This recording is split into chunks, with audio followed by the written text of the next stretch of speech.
Hello everyone. तो कैसे हैं आप लोग। सीएमए इंस्टीट्यूट का इंटर और फाइनल का रिजल्ट आने ही वाला है 22 मार्च को। तो सभी को बेस्ट ऑफ लक। बट उससे पहले हम स्ट्रेटजी बात कर लेते हैं कि सीएमए इंटर ग्रुप 1 का लॉ का सब्जेक्ट का क्या स्ट्रेटजी रहेगा जिसमें आप 80 प्लस मार्क्स ईजिली गेन कर सको। 80 प्लस मार्क आप इजीली ला सको। मैं आपको एक सिंपल स्ट्रेटजी बताऊंगा कि आपको किस तरीके से पढ़ाई करना है ताकि आप ग्रुप 1 में लॉ जो बहुत हार्ड सब्जेक्ट है, प्योरली थ्योरी सब्जेक्ट है, आप अच्छे से नंबर्स में स्कोर कर पाओ। ये दोनों के लिए एप्लीकेबल रहेगा, 2016 सिलेबस के लिए एज वेल एज 2022 सिलेबस के लिए। 2022 सिलेबस में सिर्फ कुछ कुछ स्मॉल चैप्टर्स ऐड हुए हैं और उसमें कुछ ज़्यादा डिफरेंस है नहीं। ओके, तो हम यहाँ पर बात करेंगे with ABC analysis. AB analysis ये बोलता है कि ए मतलब ऐसा कौन सा चीज़ है जो ज़्यादा इंपॉर्टेंट है, फिर बी, फिर सी, इस हिसाब से हम बात करेंगे। ओके, देखते हैं। तो आपका ए में आपका आता है कंपनी का बेसिक्स। ओके, कंपनी का बेसिक्स मतलब टाइप्स ऑफ द कंपनी क्या होता है, ओपीसी क्या होता है, ये सब चीज़ आपका क्या आता है, कंपनी बेसिक्स में आता है। ठीक है, ये सब आपके नंबर करेंगे 15 से 20 नंबर का हर अटेम्प्ट में आ ही जाता है। दूसरा पार्ट होता है आपका डायरेक्टर्स, जैसे कि woman director, independent director, whole time director, director कैसा अपॉइंट किया जाता है, ये सब भी आपको 15 से 20 नंबर का आ जाता है। मतलब देखा जाए तो कंपनी से आपका 40 नंबर का पेपर आ जा रहा है भाई। पास होने के लिए तो कंपनी से एक्टी काफ़ी है। ठीक है, उसका आपका बिजनेस एथिक्स 5 से 15 का आ जाता है।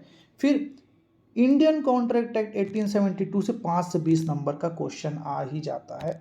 तो यहाँ पास आपको ध्यान रखने वाली बात यहाँ पास ये है, आपको इस चीज़ में ध्यान रखना है, फोकस करना है कि कौन सा ऐसा चैप्टर है जो आपको पास करा सकते हैं, अच्छे नंबर्स ला सकते हैं। पहला ही कंपनीज एक्ट को आपको बिल्कुल भी स्किप नहीं करना है किसी भी हाल में। बेसिक से आपका 20 नंबर का आ जाएगा, डायरेक्टर से आपका 20 नंबर का आ जाएगा, तो इसलिए आप 40 नंबर यहीं से गेन कर लेंगे। फिर बिजनेस एथिक्स हो गया, बिजनेस में 5 से 15 का आता ही है, एकदम प्योर थ्योरिकल रीडिंग है, इसको लर्न करेंगे एक बार में हो जाएगा। इंडियन कॉन्ट्रैक्ट एक्ट 1872 ये थोड़ा हार्ड होगा आपके लिए इंटर के लिए, क्योंकि इसको आप पहले से फाउंडेशन में पढ़ के आए हैं, तो यहाँ पास इसका केस लॉ क्वेश्चंस ही आएंगे। बी बात करते हैं। बी पार्ट में आपके पास है, बी पार्ट में आता है, पहला आता है सेल्स ऑफ गुड्स एक्ट, इससे भी ठीक ठाक नंबर क्वेश्चन आ जाता है। नेगोशिएबल इंस्ट्रूमेंट से आ जाता है, factories act, code of wages act, insurance act और पेमेंट ऑफ ग्रेच्युटी एक्ट। इनको आपको सेकंड प्रेफरेंस देना है, ये आप ध्यान रखेंगे, इस चैप्टर्स को आपको सेकंड प्रेफरेंस देना है और इनको आपको पहले प्रेफरेंस देना है। कंपनीज एक्ट हो गया, बिजनेस एक्ट हो गया और इंडियन कॉन्ट्रैक्ट एक्ट हो गया। फिर बचता है LLP, Indian partnership act, EPF और स्पेशल कॉन्ट्रैक्ट। स्पेशल कॉन्ट्रैक्ट में आपका जैसे कि आपका हो गया बेलमेंट, एक हो गया प्लेज, ये जो रहते हैं स्पेशल कॉन्ट्रैक्ट, इनको जनरली नहीं पूछा जाता, स्पेशल कॉन्ट्रैक्ट नहीं पूछा जाता। बट ये है कि इंडियन कॉन्ट्रैक्ट के बाकी बाकी जो चैप्टर्स है including quasi contract, quasi contract से इंक्लूडिंग आपके क्वेश्चंस पूछ लिए जाते हैं।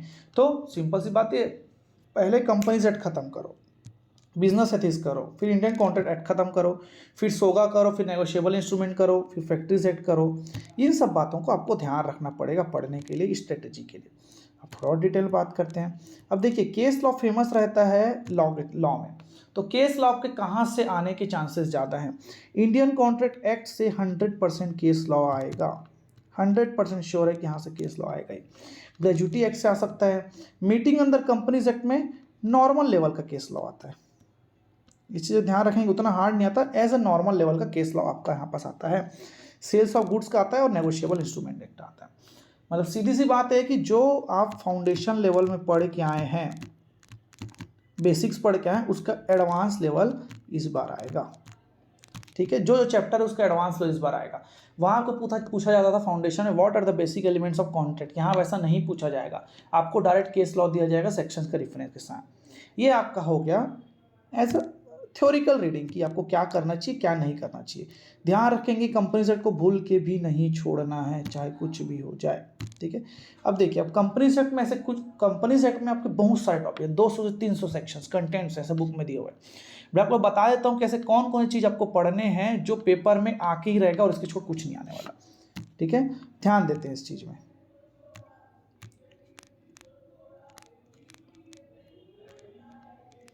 ओके, सो यहाँ पास आपका मैं बताता हूँ बेसिक्स में। ओके, एक है आपका 1 पर्सन कंपनी, ये आएगा ही आएगा। एक है आपका स्मॉल कंपनी, ये आएगा ही आएगा। ठीक है, उसके बाद आपका आता है सेक्शन 8 कंपनी, ओके, इन सब चीज़ को आपको ध्यान रखना है कि ये आएगा ही आएगा।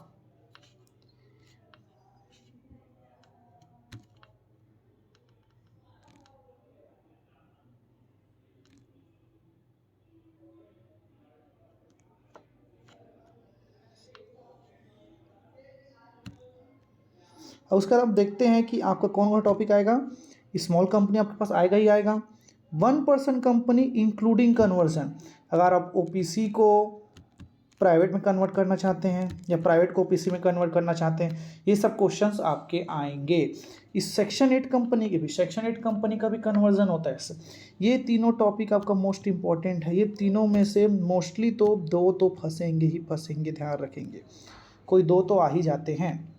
उसके बाद अल्ट्रेशन ऑफ एमओए इंपॉर्टेंट है भाई। Lifting of corporate wealth, this is also important. Registered office of the company, prospectus, bonus share, ESOP, buyback and meeting. Meeting यहाँ से आपका केस लॉ आएगा, ध्यान रखेंगे इस चीज़ को। इजी है, हार्ड नहीं है, बने रहिए चैनल के साथ, हम आपको इजी से समझाएंगे।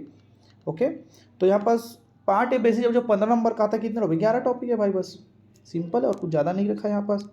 ओके, अब मेन आता है डायरेक्टर, जहाँ से भी 15 से 20 नंबर का क्वेश्चन कंटेन कर ही देता है। ओके, तो यहाँ पर आपको डायरेक्टर आइडेंटिफिकेशन नंबर पढ़ना है। सेक्शन 152 की कौन डायरेक्टर होगा हम लोग का, 149 अपॉइंटमेंट, 164 रिमूवल, रेजिग्नेशन, रिटायरमेंट, ये सब आपको पढ़ना पड़ेगा। रेमुनेशन क्या होता है सेक्शन 195 में। पावर ऑफ द बोर्ड क्या होता है 177 178 में। वुमन डायरेक्टर कौन होता है, independent director, small share holder, duties of the director, rights of the share holder in KMP. Only 13 topics पढ़ के आपका नंबर 20 नंबर आ जाएगा, और उधर 11 टॉपिक्स पढ़िए, तो 13 प्लस 11 टॉपिक पढ़िए, इतना पढ़िए, आपका 40 नंबर सिक्योर हो जाएगा।